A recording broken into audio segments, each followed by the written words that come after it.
الذي فهمته من عناصر حماس أنهم سرعوا من خروج الوحدة المكونة من 7 منتحرين كي يتمكنوا من خطف الجنود وقبل أن يبدأ معمر بالحديث. وهكذا أثناء خضوع معمر للتحقيق لدى المخابرات وصموده ومحافظته على الأسرار، وصل جلعاد شاليت وبابل ستورسكر وحنان باراك وروعي إلى الدبابة المسماة فهد 2، ولا واحد منهم كان يعلم أن من تحتهم نفق يبدأ من غزة وينتهي في العمق الإسرائيلي الذي ستستخدمه خلية المخربين للوصول ومهاجمتهم.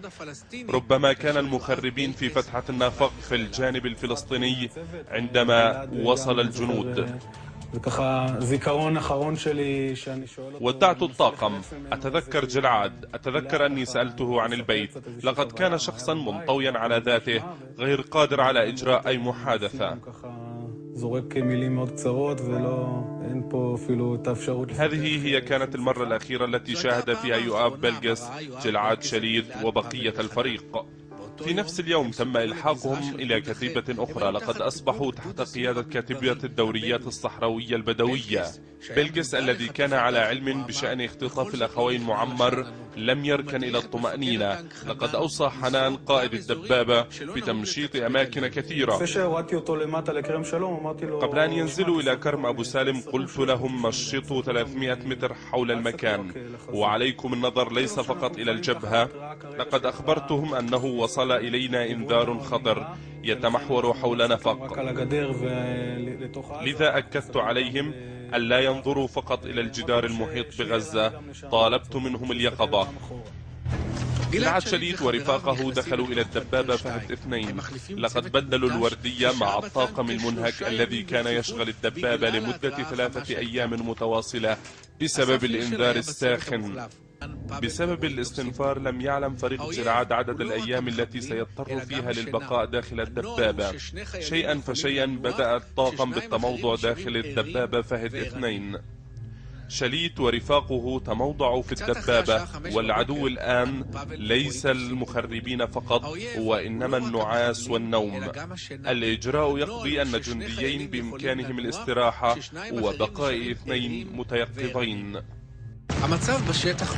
الوضع في الميدان غير واضح. مجرد وجود 3 خلايا إرهابية مع 3 أهداف منفصلة في محيط مكون من مئات المترات أمر ساهم في إثارة البلبلة لدى نقاط المراقبة والسيطرة والقوات المساندة.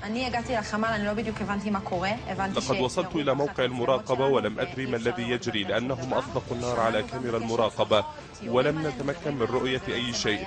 كنت أسمع نداءات عبر اللاسلكي: يهاجموننا، إنهم يهاجموننا، وكنت في غاية الخوف. لقد اتصل بي قائد الكتيبة عبر الجوال، سألني عن الدبابات وقال لي نحن بحاجة لدبابات، وحاولت الاتصال بدبابة جلعاد وحاولت الحصول على إجابة لكنني لم أفلح.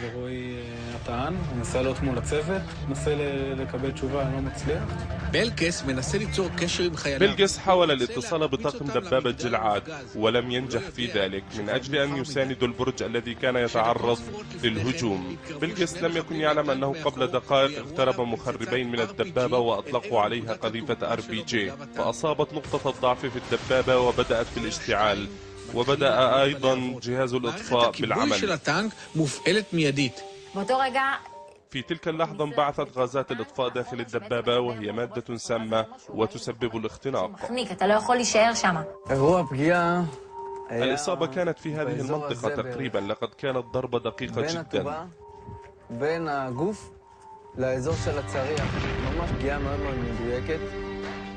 منظومة الإطفاء الآلية أطلقت غازات دخان داخل الدبابة ولم يكن بالإمكان البقاء داخل الدبابة.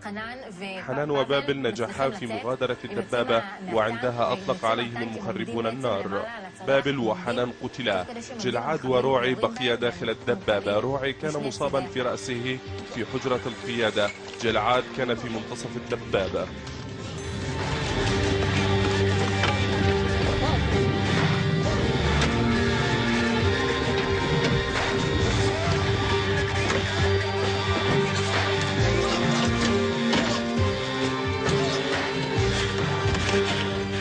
פאבל וחנן נהרגים מאש המחבלים. בתוך הטנק جلعاد كان في الأسفل بداخل الدبابة. المخربون صعدوا إلى الدبابة وروعي شاهد أقدامهم وفتحوا الباب وسحبوا جلعاد إلى الخارج. في اللحظة التي أخذوا فيها جلعاد إلى غزة فقد روعي وعيه. ששם רועי היה מאוד מאוד מוגן ואף אחד לא יכול להתקרב אליו. גלעד היה בתוך הטנק. המחבלים עלו על הטנק ורועי גם סיפר לי שהוא ראה רגליים מטפסות על הטנק, עולות, מנסות גם לפתוח את הדלת שלו ונכנסות לתוך הטנק ופשוט שולפים את גלעד החוצה. ברגע שכבר הוציאו את גלעד ורצו איתו לכיוון עזה, הוא כבר לא ראה כלום, הוא פשוט איבד את ההכרה. המזל של רועי אמיתי היה الحظ لعب لجانب روعي الذي كان يتواجد داخل قمرة القيادة وبذلك لم يتمكن المخربون من اختطافه. וכך המחבלים לא יכלו להגיע אליו. الساعة 5:21 فقط 8 دقائق منذ بداية الهجوم. المخربين يمسكان بجلعاد ويجرانه إلى داخل القطاع. في تلك اللحظة هاجمت الخلية التي كانت تنتظر برج المراقبة.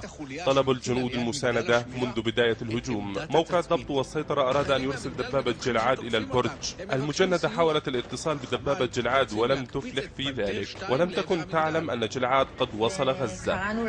כמה וכמה פעמים, התצפיתנית שהייתה על אותו מכשיר קשר עלתה מולו, פנתר, פנתר, פנתר, ולא ענו. אני נורא נלחצתי, וגם החיילות, לא הבנו למה הם לא עונים לנו. شعرت بالتوتر أنا وبقية المجندات. اتصلت بالقائد وأخبرته أن دبابة جلعاد لا تستجيب للاتصال. إلى الميدان وصلت قوة لفحص ماذا يجري في دبابة جلعاد. ומגלים שהטנק הותקף. כשאנחנו מגיעים לשם, אני זוכר שהדלת האחורית של הטנק... عندما وصلنا إلى هناك رأينا الباب الخلفي للدبابة مفتوح ورأينا جثتين في خارج الدبابة. שימו לב לתחקיר הצבאי. في الساعة 5:27 بعد مهاجمة الدبابة شاهدت قوة المساندة الجثتين في الخارج، لكن الجنود لم يفكروا في مصير الجنديين الآخرين، لذلك لم يتم اكتشاف أن جنديا ناقصا، وبهذا ضيعت فرصة ذهبية لتنظيم قوة لمطاردة الخاطفين. משום כך הם לא מגלים שחסר חייל, וכך מוחמצת הזדמנות פז לארגן כוח מרדף אחרי חוטפיו של גלעד שעוד היו בקרבת מקום. מבחינתם, כנראה האירוע בטנק של גלעד הסתיים, והם מוקפצים למגדל, שם מתנהל קרב קשה. שומעים שיש כבר ירי القوة المساندة سارعت إلى البرج حيث كانت تدور معركة. سمعنا إطلاق النار وشاهدنا المخربين. دخلنا إلى منطقة البرج وشاهدنا مخربا يجري خارج الجدار في المنطقة الفلسطينية.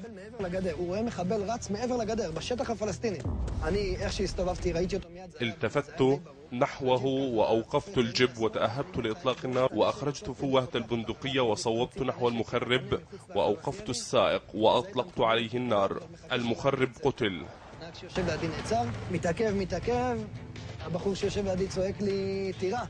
مخرب قتل واثنين أخذوا جلعاد وأربعة يتجولون في الميدان. هذه صورة الوضع.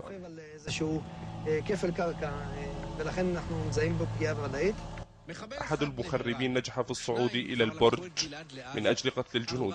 نجح في الوصول إلى البرج بعد أن أطلق قذيفة عليه. بعد ذلك فتح الباب وكان يهتف باللغة العربية. كان يهتف الله أكبر الله أكبر اذبحوا اليهود.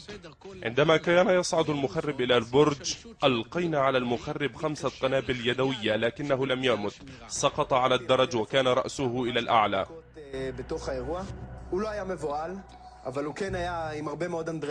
كان يهتف الله أكبر الله أكبر اذبحوا اليهود. 5 قنابل يدوية لم تكن كافية لقتل المخرب. لقد كان ينزف وكان ممسك بقنبلة يدوية بيديه ليفجرها في الجنود.